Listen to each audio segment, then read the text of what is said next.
El camino del infierno está lleno de buenas intenciones. Este es un proverbio español que viene a colación de lo que vamos a ver en la siguiente parte de la plática, porque definir actualmente y antes también en la sociedad lo que es correcto o incorrecto es una situación relativa a muchas circunstancias.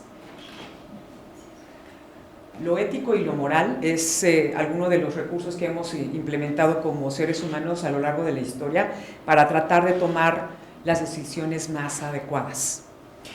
Hay diferencias sustanciales que me gustaría aclarar aquí porque mucho de lo que se vive en la toma de decisiones al inicio de la vida tiene que ver con decisiones éticas y también morales. Hay una diferencia sustancial que ahorita vamos a analizar. Pongamos este ejemplo. Es difícil no darle dinero a un niño que encontramos en la calle pidiendo. Y por sí solo el acto podría ser un acto bueno, si es que no lo contextualizamos en otras circunstancias. Si no sabemos que al dar estas monedas, a quien le estamos dando las monedas es a un niño que fue robado de su familia, que está siendo sometido a una circunstancia de mendicidad por alguna persona que lo está controlando, que lo tiene amenazado, que lo tiene en una circunstancia especial, básicamente este acto bueno se puede volver algo malo en función del contexto, porque estamos favoreciendo la perpetuación de una circunstancia de abuso de la cual no somos genuinamente o directamente los responsables, pero que la que sí estamos contribuyendo al no analizar nuestro acto bueno. Entonces, ¿qué pasa entre lo ético y lo moral? Tradicionalmente, o hablando de cuestiones de tomas de decisiones a lo largo de la historia, durante mucho tiempo una de las formas más importantes de toma de decisiones correctas e incorrectas estuvo regida por las cuestiones morales. Las cuestiones morales, en un porcentaje muy significativo, están definidas por tradiciones. Ejemplo: niño, no hables porque está hablando el adulto. Niño, no interrumpas al adulto. Pero entonces entra en algún momento la evolución de ese niño y dice: a ver, yo soy niño, sí, pero valgo lo mismo que tú, adulto, porque yo voy a tener que callarme y tú no te vas a callar cuando yo hablo. ¿Por qué vales más tú que yo? Esa es la pregunta. Y genuinamente, si lo vemos, aunque sea un niño, ¿no?, es una persona que vale lo mismo que un adulto o que un anciano. Hay cuestiones de respeto que se aprenden por tradición, pero si analizamos el concepto en el fondo, tiene genuinamente un trasfondo que es más bien una tradición, no necesariamente un análisis de la genuina relación de igualdad entre un adulto y un niño, ¿no?, o de valer lo mismo, ¿no?, y de merecer el mismo respeto para ser escuchados. Entonces, aquí en este esquema nosotros podemos ver que un acto ético tiene que tener una fundamentación. ¿Sí? El acto moral normalmente va siguiendo una regla o una tradición y no entra mucho elemento de análisis. Esa es la diferencia, el análisis de la toma de decisión. Yo puedo definir que un aborto es correcto o incorrecto en función de una tradición, por ejemplo, o una postura religiosa, que normalmente es de tipo moral. ¿Sí? Pero si yo analizo las circunstancias en torno a la decisión de un aborto, puede haber muchos otros elementos que no necesariamente hagan al aborto un acto malo en función de las circunstancias, porque hay muchas circunstancias en torno al origen de la vida.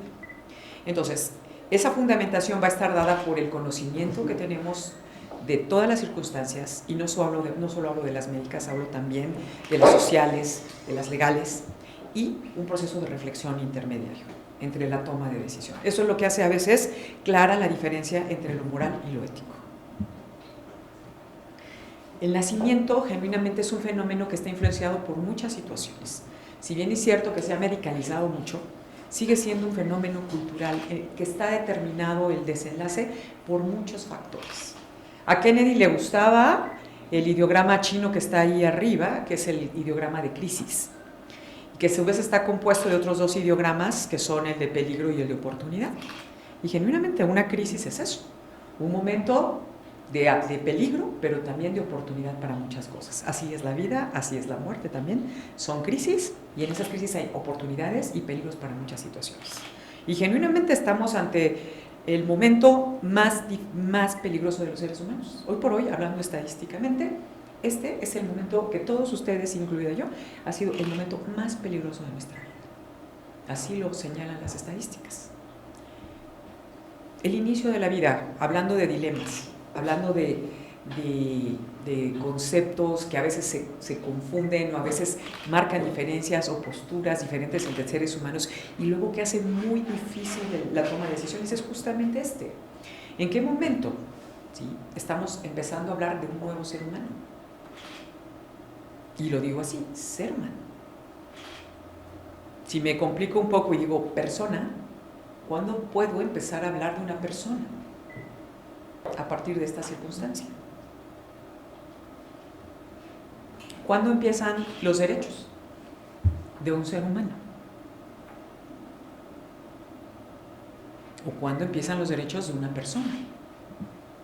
Esto es muy difícil y esta definición de en qué momento podemos empezar a llamar a una persona como tal, una persona, un ser humano, ¿sí?, es determinante para muchas intervenciones que hoy por hoy existen como alternativas en medicina. Porque lo vamos a ver, la ciencia, la tecnología, la industria han desarrollado una gran cantidad de opciones para intervenciones de todo tipo, desde incluso antes de ese momento que vimos en la diapositiva previa. Viabilidad, porque no solo se trata de empezar a hablar de un nuevo ser humano, se trata de empezar a hablar de las posibilidades de salir adelante, de la factibilidad de salir adelante. Y eso también es importante porque para nosotros es necesario establecer límites. Una de las características de las decisiones éticas es el establecer nuestros límites. Porque si no ponemos límites a todo lo que podemos hacer, entramos en el abuso de genuinamente uno de las circunstancias de poder más importantes que existen. Estamos hablando de la vida de los seres humanos. Entonces, ¿dónde se definen, si ustedes lo ven y ven lo que ha sido el conflicto social, el conflicto médico, el conflicto legal? ¿Dónde se define el aborto? ¿Dónde se define la viabilidad para un bebé que nació inmaduro? ¿En dónde el hacer más por intentar salvarle la vida no se vuelve un abuso? ¿Y dónde el hacer menos no se quedó trunco porque el niño tenía más potencial para vivir? Nada más por una cuestión de la definición de lo que es la viabilidad de los seres humanos, ¿no?, en este momento genuino de la vida, ¿no? ¿En qué momento el neonatólogo está correcto cuando empieza a reanimar un bebé y pone todos sus esfuerzos por sacarlo adelante?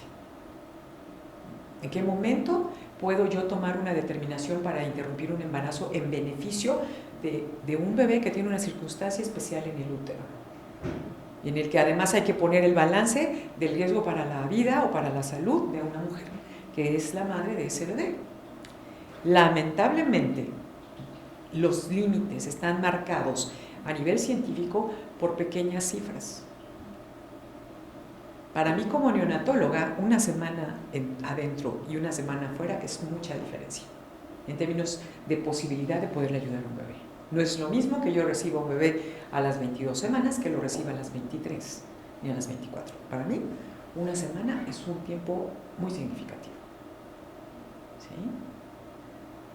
A veces, para un ginecobstetra, un día es muy significativo, porque entre que empieza a detectar cambios en las condiciones de bienestar de un feto, el atrasar o adelantar las cosas, hablándote de límites de viabilidad, un día en una toma de decisión puede significar la vida o la muerte de ese feto, habiendo alguna posibilidad en algunas situaciones de poder haber intervenido y salvar la vida del feto.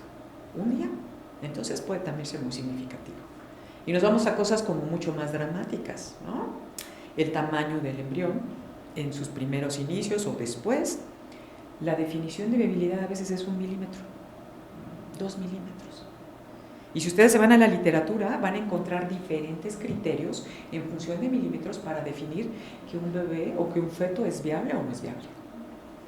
Así de crítico puede llegar a ser una toma de decisión a partir de 1 milímetro.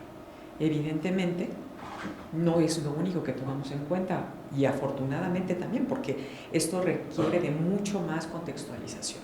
Lo decía al principio, un acto ético no solo es una medición, una evidencia científica o el conocimiento de algo, sino el contexto en el que estoy tomando la decisión. Y así suelen tomarse decisiones. Para que puedan volverse éticas hay que contextualizar la circunstancia que estamos analizando para poder tomar decisiones. Hoy tenemos un potencial muy grande con esto que conocemos que es reproducción asistida, que se ha expandido por todo el planeta de manera exponencial. Se calcula que ya hay más de 10 millones de seres humanos que han nacido con la intervención de una técnica de reproducción asistida. Y analizar un poquito qué está pasando. Todavía en México tenemos problemas de regulación en relación a la reproducción asistida, y estamos teniendo reproducción asistida a nivel privado y a nivel público, no en muchos lugares a nivel público, pero es un fenómeno que está ocurriendo con mucha frecuencia. Ustedes véanlo en los medios de comunicación, hay muchas personas que se promueven para realizar este tipo de prácticas. ¿Y quién está estableciendo si esas prácticas son correctas o incorrectas? ¿Qué tan ético está haciendo esto si genuinamente existe un conflicto de interés en relación a tener éxito con una intervención de reproducción asistida, que además es bien costosa? En el promedio de la población general, acceder a un recurso de reproducción asistida implica un costo muy alto. Y luego, si esto genera algunas otras situaciones, se vuelve mucho más complejo. La primera célula que los seres humanos vieron a través del microscopio, casualmente, fue un espermatozoide, y los vio Anton van Leeuwenhoek. Y él lo que veía a través del microscopio genuinamente creía que era un homúnculo. Y entonces tiene muchos dibujos en los libros que hizo y en los esquemas que hizo de lo que iba observando en el microscopio, en los que se ve el espermatozoide como esa estructura que ven ahí a un lado de su dibujo, de su retrato. Él pensaba que ahí iba el hombre, ¿no? Y estamos hablando de una observación ya con un aparato que permite ser como mucho más objetivos. Y fíjense, incluso habiendo esa situación del microscopio de por medio, había un concepto de predisposición, ¿no?, de personalidad de Leeuwenhoek, pensando, a partir de lo que él pensaba en aquel entonces que era el origen de la vida, que ese espermatozoide era el ser humano completo que iba y entraba al óvulo, y de esa manera, ¿no?, se generaba un bebé. La primera inseminación que se conoce, el primer evento de reproducción asistida que se ubica o que se reconoce hablando científicamente, es este que hizo el doctor William Pancoast en la Universidad de Filadelfia en 1884. Él tenía una cátedra, tenía alumnos, y dentro de sus alumnos, en alguna de las discusiones que tuvieron, salió el comentario de parte del alumno de que él no podía tener hijos con su esposa. Se analizaron los factores y se consideró que probablemente el padre era el que tenía el problema para poder quedar embarazados. Entonces lo que hizo Pancoast es hablar con el alumno y pedirle que trajera a su esposa, sin decirle absolutamente nada de por qué la estaban llevando a la universidad. Llegando a la universidad, anestesian a la esposa. Pancoast ubica al alumno más guapo y más inteligente de su clase y solicita una muestra de esperma, y durante la anestesia de la señora la insemina. ¿Okay? Esto no salió a la luz en su momento, pidieron como silencio. Eventualmente alguna de las personas que fue testigo del evento lo declaró y lo hizo público. Entonces obviamente no está una documentación científica involucrada, pero así está como, si ustedes buscan, este es el que oficialmente podría ser el primer acto de reproducción asistida. ¿De acuerdo? La infertilidad es un problema muy común, es una necesidad esencial de la mayoría de los seres humanos. Más allá de las posturas feministas, las cuestiones sociales y la presión sobre las parejas casadas para tener hijos, sí, genuinamente hoy por hoy tenemos que aceptar que es una necesidad para la mayor parte de los seres humanos del planeta el tener hijos. ¿De acuerdo? Hay mujeres que no se consideran completas si no logran tener un hijo. ¿Sí? Es una forma de pensar implementada por muchas cuestiones culturales, pero también hay un trasfondo biológico, ¿no? Porque está el instinto, está la perpetuación de la especie, como ocurre en muchas otras especies. Entonces hay muchas fuerzas involucradas en ese deseo genuino de tener un hijo. Lamentablemente, este no es una posibilidad para un montón de personas. Vean cuántas parejas infértiles, 80 millones de parejas infértiles en el mundo, eso es mucho. Y dentro de esa, es una enfermedad reconocida por la Organización Mundial de la Salud, y lamentablemente es predominante en los países en vías de desarrollo. Peor aún, es un problema que en la mayoría de los casos pudo haber sido prevenido. Dentro de las primeras causas de infertilidad en los países en vías de desarrollo, infecciones venéreas. Entonces, es importante, porque se trunca una oportunidad a partir de algo prevenible, que para poder lograrlo genera una situación y un proceso no solo costoso, sino doloroso, y muchas veces con no buenos resultados. Entonces, hay problemas de regulación en muchos lugares, particularmente los países en desarrollo, incluido el nuestro. Le ha costado a esa regulación salir adelante, y la necesitamos, porque no se trata de prohibir, pero sí de regular y establecer límites en donde se pueda definir lo que es una práctica correcta de reproducción asistida y una práctica incorrecta de reproducción asistida, porque tiene costos muy altos para los seres humanos de manera individual y para la sociedad. Entonces, ¿necesita hacerse el tratamiento? ¿Necesita ofrecerse el tratamiento? Sí, es un derecho que viene en la Constitución, pero hay que hacerlo con calidad, para que no tenga todas las repercusiones que está teniendo en este momento, y de las que todavía hay muchas cosas que no sabemos, y que va a tener un impacto en la salud neonatal definitivamente. En esta, que es un sistema de concentración de información que existe a nivel latinoamericano, la red LARA, para ver cómo se está practicando, qué está pasando con reproducción asistida en Latinoamérica, les puedo mostrar que, por ejemplo, una mujer que tiene 29 años y que intenta hacer procesos de reproducción asistida, en general en ese grupo, para yo poder obtener una sola mujer embarazada a través de una técnica de reproducción asistida necesito hacerlo 8 veces. Conforme va aumentando la edad, va siendo más veces que tengo que intentar hacer el proceso para obtener un embarazo. Y miren, a los 43 años. Entonces, asumimos que muchas de estas mujeres ya tienen 40, 41, 42, 43 años. Esto implica un riesgo mayor en el embarazo, ¿sí? Y requiere de cuidados especiales y de requisitos especiales, y de honesta y genuina evaluación por parte de los médicos que lo practican, explicando a las mujeres los riesgos a los que se están exponiendo a estas edades si no controlan algunas situaciones. Entonces, naturalmente, y aún considerando, bueno, el éxito en reproducción asistida es tener un embarazo con un solo producto. Cuando salen 2, cuando salen 3, cuando salen 4, cuando salen 5, cuando salen 8, ese es un fracaso de reproducción asistida. El éxito es un embarazo con un bebé, porque eso reduce significativamente el riesgo de mortalidad para el bebé. El solo hecho de tener 2 ya implica y adiciona el riesgo de nacer prematuros. Y eso incrementa exponencialmente los riesgos de morbilidad y de mortalidad de los bebés. Entonces, un nacimiento único, ¿sí?, tiene, por una técnica de reproducción asistida, tiene un 7.5 veces más riesgo de nacer prematuro, sin que haya un gemelo. Miren cómo se incrementa a 36 veces el riesgo por haber gemelos, y trillizos, bueno, ¿no? 65%.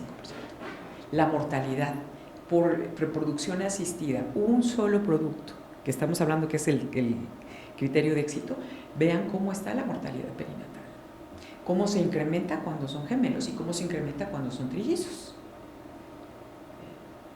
¿Qué pasa? Como no tenemos tantas posibilidades económicas de la sociedad para estar pagando varios ciclos reproductivos, entonces se modifican lo que hoy se consideran las mejores prácticas de reproducción asistida. Hablando de la inseminación de un embrión, ¿sí?, normalmente tendríamos que inseminar un solo embrión, pero a veces, si tú analizas como médico que la circunstancia de la pareja es que no pueden volver a pagar un proceso de reproducción asistida, entonces le inseminas 3, o 4, o 5. Y entonces eso pues conlleva el riesgo de tener embarazos múltiples. Entonces, Y estamos hablando de uno, de dos, ¿no? Pero tiene impacto fundamental. Hubo un periodo que en el instituto se nos llenaba una terapia con 3 nacimientos. 3 nacimientos de 4 niños o de 5 niños. ¿Sí? ¿Y qué pasa? Esta gente que lo hace a nivel privado no se hace responsable cuando las cosas no van bien. Y entonces las canaliza a los sistemas de salud. Sí, esos niños tienen derecho, pero ¿y dónde quedó la responsabilidad de quien generó esa problemática? Diagnóstico prenatal. Hoy existen un montón de opciones para tener información sobre las condiciones y la circunstancia de los bebés desde muy temprana edad gestacional. ¿Y qué se hace cuando tienes un diagnóstico así?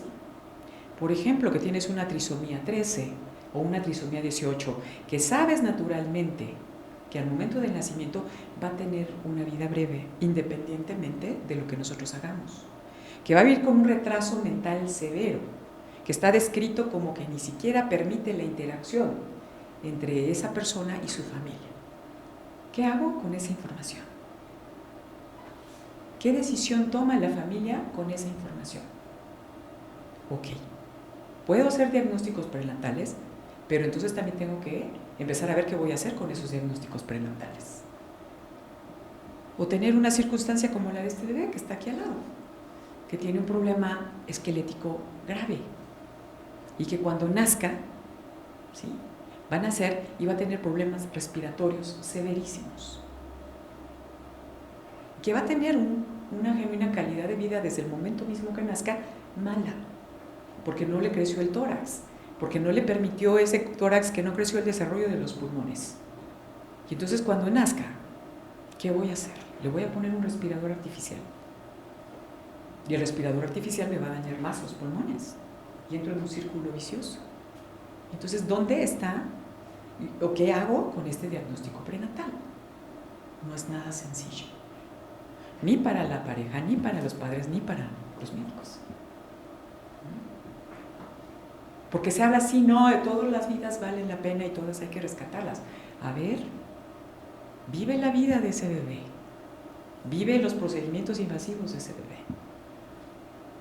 Y trabajamos con incertidumbre.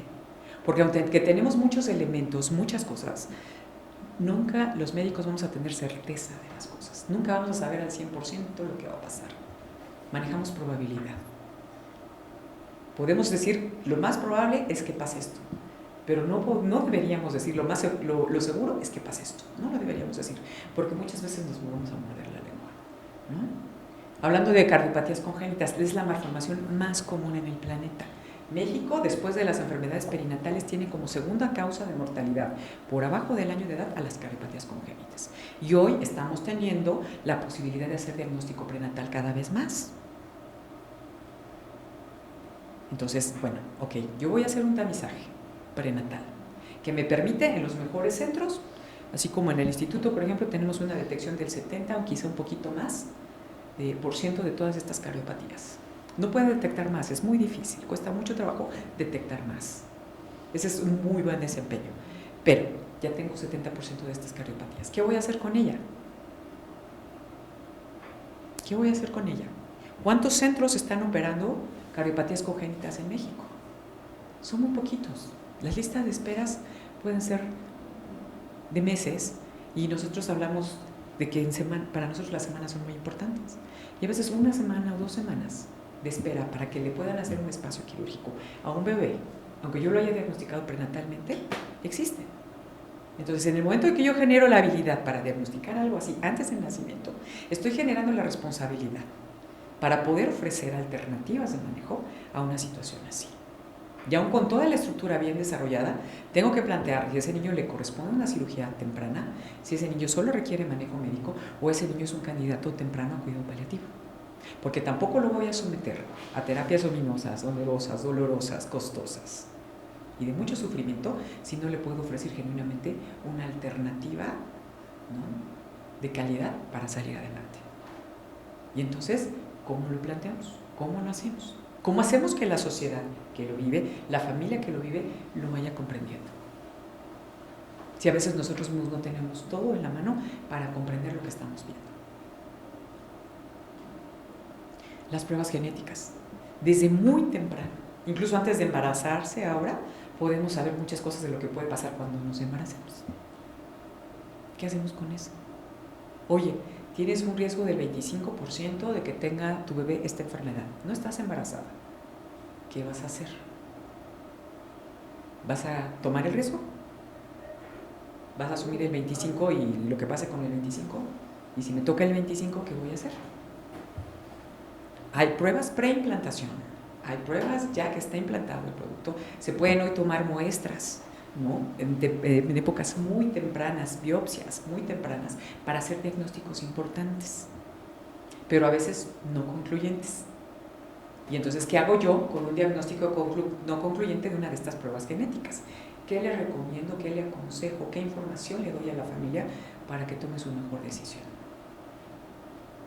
Evidentemente no solo va a tomar en cuenta la información médica que yo estoy brindando, la información científica que yo estoy brindando, sino que está evaluando el contexto de ella misma, ¿no? De ella como mujer o de ellos como pareja. Es complejo y hay muchas opciones para hacer diagnósticos genéticos. Entonces, las implicaciones de este tipo de pruebas diagnósticas pueden ser médicas, pueden ser psicológicas, pueden ser financieras, pueden ser legales y familiares, y mucho más, y mucho más. Es como cuando hacemos una prueba de tamiz. Nosotros hacemos el tamiz neonatal. El hecho de que salga la prueba de positiva en un tamiz no quiere decir que esa persona tenga el diagnóstico. Y mucha gente se va con eso. Es el diagnóstico y no es cierto. A partir de que yo identifico una persona positiva en el tamiz, tengo que hacer y confirmar el diagnóstico antes de poder decir tú tienes esta enfermedad. Lo mismo pasa con las pruebas prenatales o las pruebas genéticas. Porque yo puedo tener muchas alteraciones genéticas, pero no necesariamente todas implican que yo me tenga que suicidar, ¿no? Por ejemplo. O que diga, no, ya. O que viva con la carga de me voy a poner mal por esto, por esto. Esta es información que requiere de mucha responsabilidad y requiere del conocimiento que mencionábamos antes para poder generar la mejor toma de decisión. Pongo este escenario. Hoy por hoy, estas pruebas prenatales que se están haciendo fueron analizadas en un artículo que ustedes pueden ver la referencia allá abajo, donde se analizó cómo es que se está ofertando y cómo se está difundiendo la información de estas pruebas genéticas, que no son invasivas, esa es una ventaja, pero que por la información que generan pueden causar daño si no se genera la información con responsabilidad, ¿no? Y entonces analizaron cómo se está generando la información. Hablando de estas pruebas prenatales no invasivas para hacer diagnósticos genéticos, hay un grupo de industrias que están promoviendo las pruebas genéticas en personal médico, sí, pero también para el público general. Entonces podemos ver de repente en las revistas este tipo de pruebas. Y ya no solo llegan pidiéndolas, ¿no? Llegan exigiéndolas. Cuando en las guías de práctica clínica está contextualizado a qué mujeres sí se les debe hacer y a qué mujeres no. Hasta este momento esa es la recomendación médica. Pero en plataformas de la industria hay quien las promociona como pruebas de diagnóstico, y no son pruebas de diagnóstico todavía, son pruebas de tamizaje hasta este momento de acuerdo a la evidencia.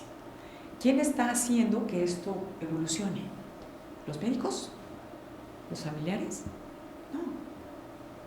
Una cuestión económica, un interés económico.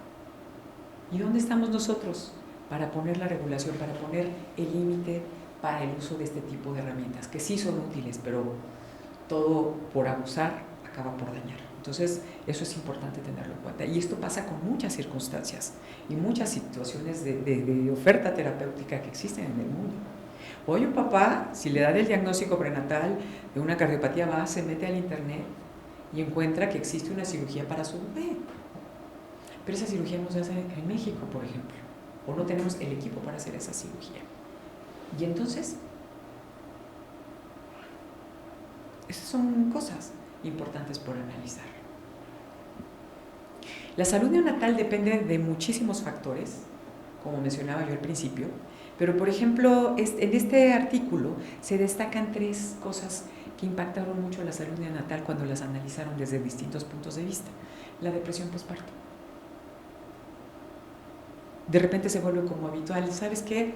tienes depresión por parto, pero no te canalizo, no te refiero, no te apoyo para que tengas una resolución de esa depresión postparto. Esa depresión postparto puede acabar haciendo estragos en la familia y en la salud del bebé.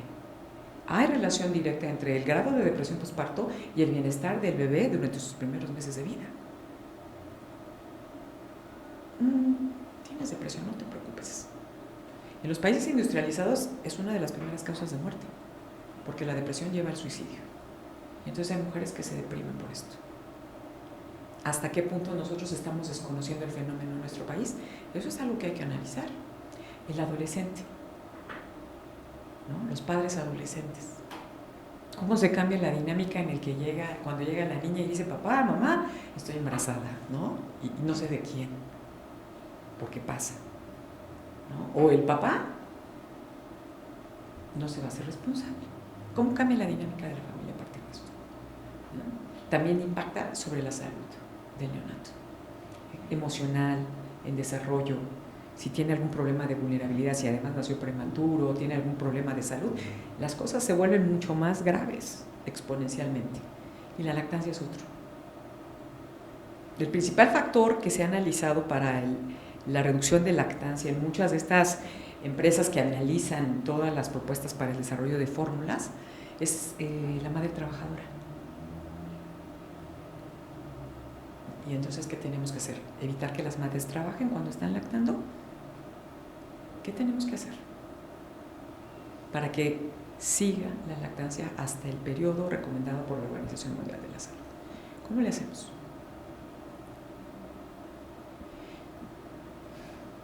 La oportunidad de vivir para un recién nacido es desigual en distintas partes del mundo.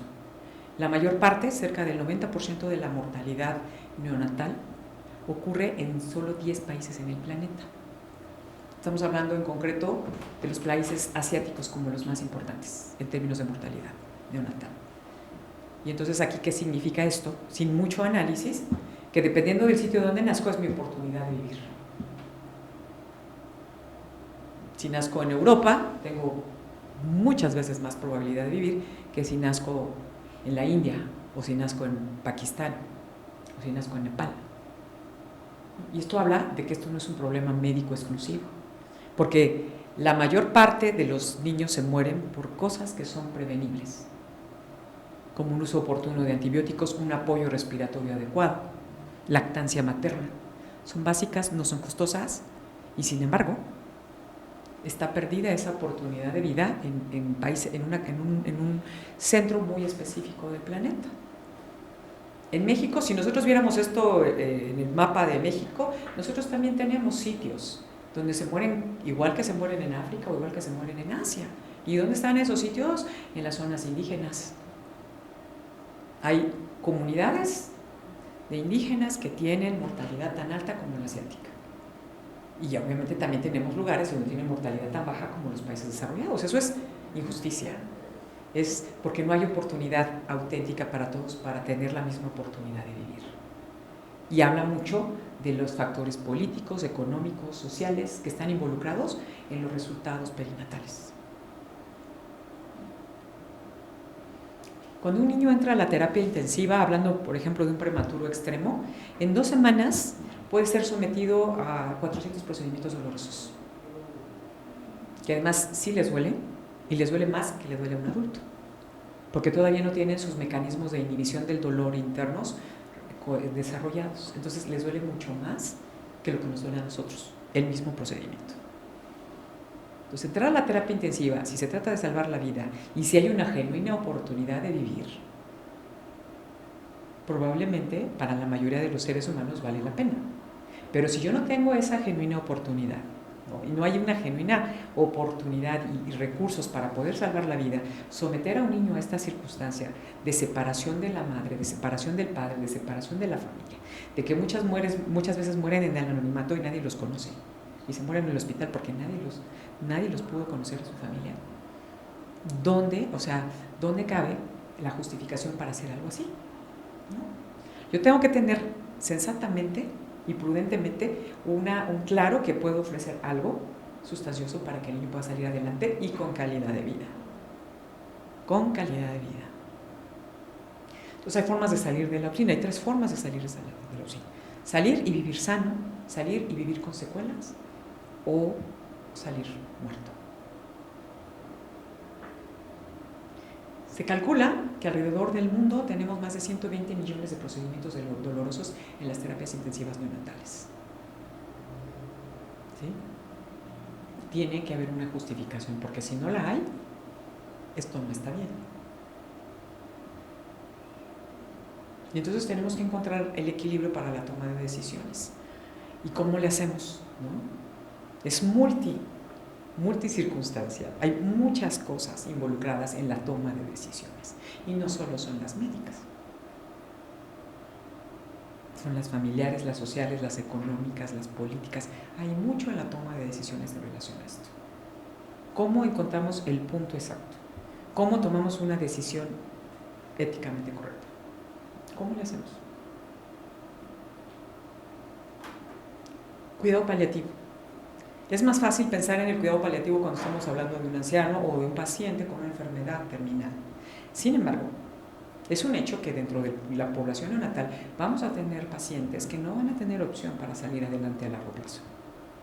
Entonces, el sometimiento a todas estas circunstancias que genera la terapia intensiva no parece la mejor opción para estos pacientes. Tenemos que empezar a incluir a los neonatos en todos estos procesos. Están excluidos. Las políticas, las normas no hablan de neonatos. Ninguna. A veces es una oportunidad, ¿no? Pero a veces es una traba. ¿Cómo pasa con reproducción asistida?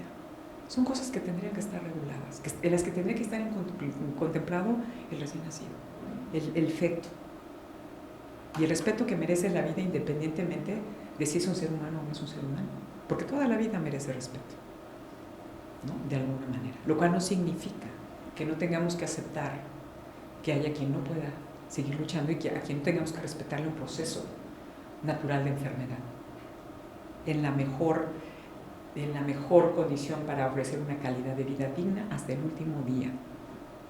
Sí, porque aquí no solo es calidad de vida, es calidad de vida digna. Es un ser humano que no puede hablar, no puede decir, no puede expresar nada, pero es un ser humano y vale lo mismo que cualquiera de nosotros y merece trato digno. Hay gente que plantea que la dignidad no existe en los neonatos. Y tenemos distintas etapas. Aquí les pongo el ejemplo. Ante una enfermedad, ante un diagnóstico prenatal, yo puedo tener intervenciones en distintos momentos, que pueden ser prenatales, postnatales inmediatas, donde yo puedo plantear de inicio una alternativa curativa. Si las cosas no van bien, entonces me voy yendo hacia el paliativo y ante la circunstancia final voy definiendo. No necesito tomar toda la decisión en un solo momento. Tengo que aprender a interactuar con la circunstancia misma, con la inercia misma y la vida y la familia de ese bebé para poder ir tomando decisiones. Estos son cuestiones de prudencia sensatas, en las que tenemos que estar abiertos a lo que venga. Ha ocurrido y pasará siempre que nosotros anticipamos que el pronóstico era malo y que iba a vivir pocos minutos después de nacer, y resulta que vive hasta los 20 años, ¿sí? Un ser humano, puede pasar. Por eso es que tenemos que estar abiertos a este escenario, pero tenemos que estar preparados ante cualquier tipo de circunstancia y encontrar la forma de poder tomar las decisiones correctas. Y entonces, independientemente del momento de la gestación, una familia se puede ver afectada por una circunstancia en el periodo embrionario, en el periodo fetal, en el periodo casi ya para nacer o después de nacer. En cualquier circunstancia, no hay huella pequeñita, no hay piecito pequeñito, por más pequeñito que exista, que no deje huella en la sociedad en la que está inmerso. Sí, para una mujer que pierde a su bebé, ¿cómo se refiere a su bebé? Perdí a mi bebé. No perdí a mi mórula, no perdí a mi embrión, perdí a mi bebé. Para esa persona, el valor de ese ser vivo, humano, que estaba allí en pleno proceso de desarrollo, tenía una situación de dimensión impresionante y la puede impactar más o menos dependiendo del contexto. Y ojo, no, porque un hijo no sustituye al otro. No, ni otro hijo sustituye a un embrión perdido. No, así no es. Cada quien le da el valor a las cosas de acuerdo a lo que necesita. Y hoy los retos en salud perinatal, en salud al inicio de la vida, no están solo considerando las primeras semanas de vida, las semanas antes del nacimiento, no. Tenemos que ver qué pasa más allá a partir de las circunstancias de la salud en el periodo perinatal, porque deja muchas secuelas que a veces no estamos midiendo. No quiere decir que no existan, sino que no las hemos visto y no las hemos identificado. No duele más perder a un niño de 12 años que a un bebé. No duele más. Duele diferente. ¿Sí? Porque las expectativas cuando está naciendo un bebé son inmensas. Las circunstancias en las que se puede perder un bebé pueden ser inimaginables. Entonces, no duele más ni duele menos, duele diferente. Y tenemos que entender y estar también pendientes de lo que pasa, porque nuestro trabajo no se termina cuando el bebé sale sano del hospital o cuando el bebé sale muerto del hospital. Nuestro trabajo va más allá y tiene implicaciones mucho más allá. Lo que se dice en ese periodo se queda para toda la vida. El contexto social, ya les dije, es un fenómeno cultural. Seguimos limitando el acceso de la familia a las áreas de hospitalización. Los mexicanos naturalmente son grupos que viven las circunstancias de salud de manera familiar. ¿Sí? Y es cierto, de repente tienes a 10 miembros de la familia alrededor tuyo, pero lo puedes regular, lo puedes controlar y lo puedes facilitar. Si yo ya sé que un bebé está en riesgo de perder la vida, ¿qué me cuesta dejar que entren los padres, los hijos, los abuelos, los hermanos? ¿Qué me cuesta? ¿Qué me cuesta permitirle que tenga una foto como recuerdo de su bebé? Sea la circunstancia en la que sea que tenga que tomar esa foto. ¿Qué me cuesta a mí? ¿Qué me quita a mí? ¿Qué le quita o en qué afecta al sistema médico? En nada. Y lo que menos quiere una persona cuando pierde un ser querido es olvidarse de esa persona. Si cuando pierdes a tu padre se te empiezan a olvidar los rasgos, ¿no? Y duele. Duele cuando te empiezas a dar cuenta que estás perdiendo la memoria en relación a lo que era tu padre. ¿Y cuánto tiempo viviste con tu padre? ¿Cuánto tiempo tienen de oportunidad de conocerse, de verse en la cara? ¿Cómo le hace esa mujer para poder retener la imagen de su bebé si no le permitimos tener una foto? ¿No?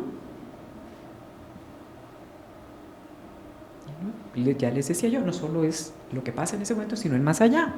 No todos los niños se mueren, ya lo planteaba yo, pero siguen viviendo con una discapacidad. Y hay que entender que la discapacidad es la incapacidad social de incluir a esta población dentro de la vida normal de los seres humanos que viven en esa sociedad. Está construida así por un daño físico en función de la no inclusión de la sociedad de esa discapacidad. Y lamentablemente en México todavía no somos muy acogedores de la gente diferente. Entonces, la calidad de vida de los seres humanos que nacen en México y que viven con una discapacidad es tremenda. La calidad se ve muy afectada. ¿Cuántas banquetas ubican que tengan acceso para sillas de ruedas? ¿Dónde están los baños en los restaurantes?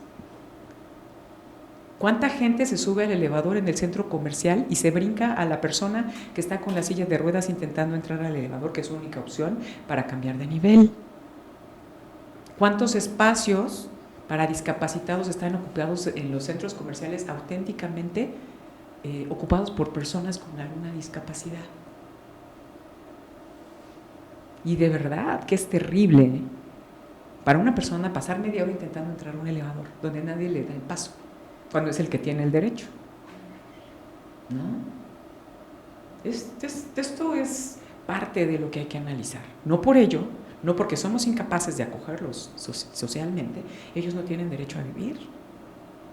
Es como en alguna ocasión lo planteábamos con alguna persona, ¿no? Que hablábamos de su bebé y hablábamos de la probabilidad alta de que tuviera una discapacidad. Y llega un momento que tanta gente insistía sobre la discapacidad que llega esta persona y dice: discúlpeme, pero yo no entiendo qué problema tienen ustedes con la discapacidad. Mi familia toda está discapacitada. ¿Ok? Entonces, ¿cuál es el problema de que viva con una discapacidad, doctora?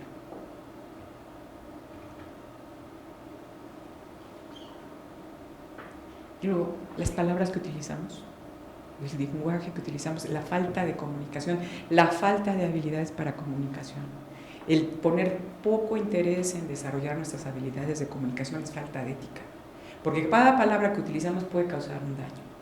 Si yo le digo genético a un problema de salud, si le digo irrecuperable, si le digo malformación, si le digo crónico, si le digo lesión neurológica, genera un estigma y eso automáticamente es una devaluación del ser humano. La familia hoy por hoy tiene como mucho más que brindar socialmente a partir de todo lo que son las intervenciones que hoy por hoy existen genuinamente y que pueden potencializar mucho el desarrollo de los seres humanos. Y el embarazo, y lo que ocurre con un embarazo es importante y va a ser impactado favorable, desfavorablemente y de manera recíproca dependiendo de la circunstancia familiar.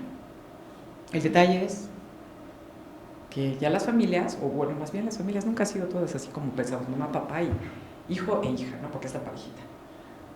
No, hoy tenemos mucha diversidad de familias y todas son legítimas, auténticas y cumplen con su función. Por eso se llaman familias. Y nosotros tenemos que ir entendiendo eso también, porque estamos cambiando. Aquí lo pongo. Está cambiando la forma de ejercer la sexualidad, está cambiando el rol social femenino, la equidad de género se está modificando. Hay diversos conflictos sociales que están surgiendo por distintas causas. Los derechos humanos están creciendo, están avanzando. Y en la medida que van avanzando, tenemos que irnos haciendo más conscientes de que tenemos que respetarlos, ¿no? El desarrollo político-económico, estamos en un proceso de transición. ¿Sí? La comunicación, la forma de comunicarse, la forma de generar información, la valoración de la vida, todo está cambiando y la medicina está inmerso en eso. Y la medicina se tiene que ir adaptando a esas circunstancias también, porque no todo en medicina es ciencia, ¿no? Y más en esta etapa, los aspectos culturales, los aspectos sociales, influyen claramente en lo que nosotros vemos en el hospital. Aquí lo pongo, los valores sociales dependen de cada persona, no son comunes. Si yo tengo una enfermedad terminal, la vida para mí no va a valer lo mismo que para una persona que está sana, plena y en pleno desarrollo de su vida. No va a valer lo mismo y estoy hablando de la vida. Entonces, no existen valores comunes, y porque además los valores que yo tenía cuando tenía 15 años ya no son los mismos que ahorita. Y soy la persona, soy la misma persona. ¿Sí? Más bien existen valores internos, que están desarrollados en función de lo que a mí me ha tocado vivir como ser humano. Y hay sociedades pluralistas donde existen muchos puntos de opinión. Hoy ya no solo importa lo que opina la sociedad mexicana. Cuando nos vamos al Facebook también nos importa lo que dicen los norteamericanos o lo que dicen los europeos o los turcos o viceversa. ¿Sí? Estamos en un proceso de globalización de las circunstancias en las que tenemos que ir definiendo nuestros valores. Y ya no solo estamos hablando de la sociedad mexicana, porque la sociedad mexicana está influida por muchas otras circunstancias. Esa es la película de Charlton Heston, de Cuando el destino nos alcance, que en la época que se planteó, a mí me daba un poco de risa cuando yo la vi como 10 años después de que fue presentada, y me daba risa cuando veía que llegaba una señorita cargando una charola con agua embotellada. Y me acuerdo y dije, ay, qué ridículo, ¿cómo agua embotellada? ¿Sí? Estoy hablando como de los 80s cuando yo la vi, y se me hacía ridículo. Y miren ahora cómo estamos, ¿no? Para el 2050 está proyectado que nuestra esperanza de vida va a ser de 80 años, que vamos a tener una población de 130 millones de habitantes, que la relación de adultos en relación a niños va a ser mayor, 166 adultos por 100 niños, va a haber 36 millones de adultos mayores a los 70 años y el 33% de las familias van a ser de una sola persona. ¿Qué características de salud necesita una sociedad para 2050? Si vamos a seguir con los problemas de hipertensión, de diabetes, ¿cómo lo vamos a hacer en ese periodo?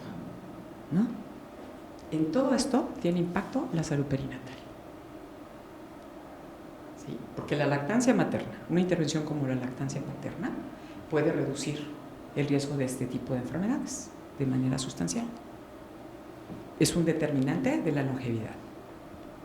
Si a los 6 meses estás tomando leche humana exclusiva, tu longevidad se incrementa exponencialmente en relación a una persona que no recibe leche humana exclusiva. Y estoy hablando de una intervención. Y se puede hablar de muchas más. Tenemos cada año cerca de 180,000 prematuros. ¿Cómo van a vivir los prematuros su etapa adulta? No muy bien, si desarrollan una enfermedad como diabetes o hipertensión. Les va a ir peor, clínicamente hablando.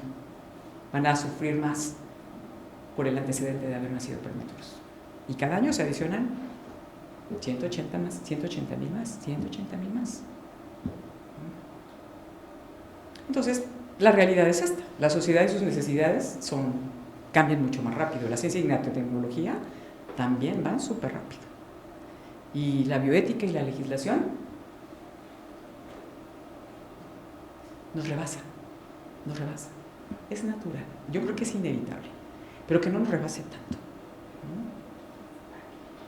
El centro Hastings decía que en 1996, y parece que siguen vigentes, que los fines de la medicina deberían ser la prevención, la promoción y conservación de la salud, la paliación del dolor y el sufrimiento, atención y curación del enfermo, cuidados al incurable, evitar prolongación de la vida indebidamente y procurar una muerte tranquila. Hacia el futuro, pues se requería, de acuerdo a eso, y creo que sigue siendo vigente, honorabilidad por parte del personal médico, la prudencia, que el sistema de salud sea sostenible, asequible, socialmente sensible, pluralista, justo, equitativo, respetuoso de la dignidad y respetuoso de la toma de decisiones o de las opciones. Medicalizar un proceso que es natural implica tener poder o implica tener el poder sobre esa circunstancia. A lo largo de las décadas anteriores, esto fue lo que pasó con el proceso de embarazo y nacimiento.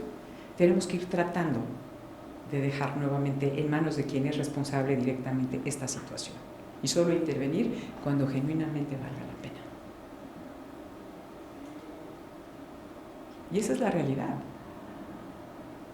Tenemos mucho de esto controlado en términos de poder hacer. Hay mucho que podemos hacer.